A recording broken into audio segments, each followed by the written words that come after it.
जनहित के लिए काम करती है। जो जनहानि हो रही है, जो नुकसान हो रहा है। अभी आज सुबह मुझे लोहिया पार्क में एक व्यक्ति मिले, उन्होंने कहा भैया 20 साल पहले 8 टाँके लगे थे टुकड़ी पे, यूं दिखाने लगे, लेकिन अब चीजें बढ़ गई हैं, तो इस कारण से वो संवाद भी होना जरूरी है। मैं आपको भाई साहब बताना चाहता हूँ कि इसमें विक्रेतागण भी हैं, इसमें उड़ाने वाले भी लोग हैं और काइट क्लब वाले भी लोग हैं, जो जिन्होंने लखनऊ में का नाम इंडिया भर में रोशन किया, ऐसे व्यक्ति भी हैं। तो और इन लोगों ने भाई साहब जब कभी पुल उल बने हैं तो आपसे अमरनाथ जी के माध्यम से आप लोगों से निर्देश करके जो तार बंधे हैं उनके ऊपर, लोहे के तार, वो इन्हीं लोगों के चंदे से, पर्सनल चंदे से इन लोगों ने बनवाए थे कि किसी की जनहानि न हो, लेकिन वो पर्याप्त नहीं है। अभी मैं अपना भी अनुभव बता दूं कि मैं गुजरात गया था भाई साहब, माननीय प्रधानमंत्री जी का कार्यक्रम था, तो हर शहर से 20-20 लोगों को मौका मिला था सोमनाथ जी का। तो मैं अहमदाबाद में जब उतरा तो हर बाइक पे हमने देखा कि ये स्प्रिंग की एक वो बनी हुई है बाउंड्री। मैंने समझ नहीं पाया, मैंने कहा क्या है, तो कहने लगे ये पतंगबाजी खिचड़ी पे होने वाली है, इस कारण से ये सब बंदी हुई है। ये लोगों ने भी आज इसका एक सैंपल मंगाया है कि हम सब लोग इसको निःशुल्क देंगे जिन इलाकों में पतंगबाजी होती है। हालांकि लोग डरे हुए हैं और आपके द्वारा जो दिशा निर्देश है वो जानना चाहते हैं। मैं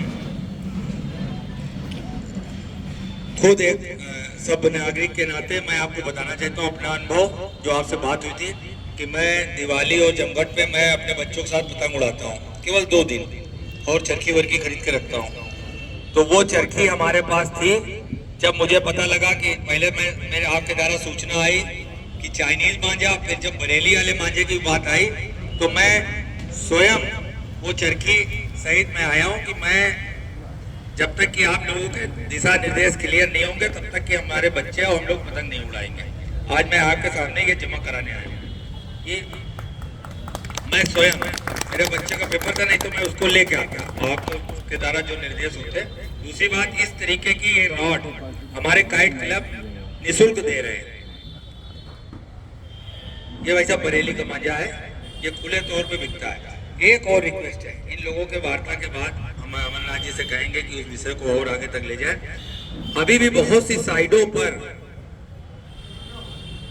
चाइनीज मांझा बिक रहा है और छोटे छोटे कस्बों में आ रहा है।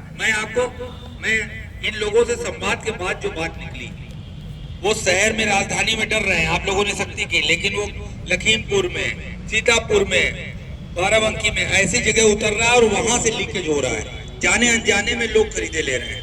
हम खुद भाई साहब बता दें कि जब हम प्रतियोगिता के नाम पर जाते हैं तो हम कोशिश करते हैं मेरे पास ऐसा मांझा हो जो सबको काट दे, लेकिन जाने अनजाने में वो अपराध हमसे हो रहा था। तो हम लोग भी ये चाहते हैं कि चीजें, कौल साहब आइए, ये कौल साहब हमारे लखनऊ काइट एसोसिएशन के अध्यक्ष हैं और विभिन्न प्रकार की प्रतियोगिताओं को कराने में और खूब दूर दूर तक ले गए। तो भाई साहब जाने अनजाने में भी हम लोग ले लेते हैं। मेरा दोष ये नहीं है कि उस समय जब इसको भी रोकना होगा सर। एक मोनो नाम से साइट हमने खोली, उसमें 20 जगह पर वो बंगलोर और अहमदाबाद के जो है पतंगबाज, उसमें फोन नंबर लिखे हैं कि आप जितना चाहे उतना मंगा लीजिए।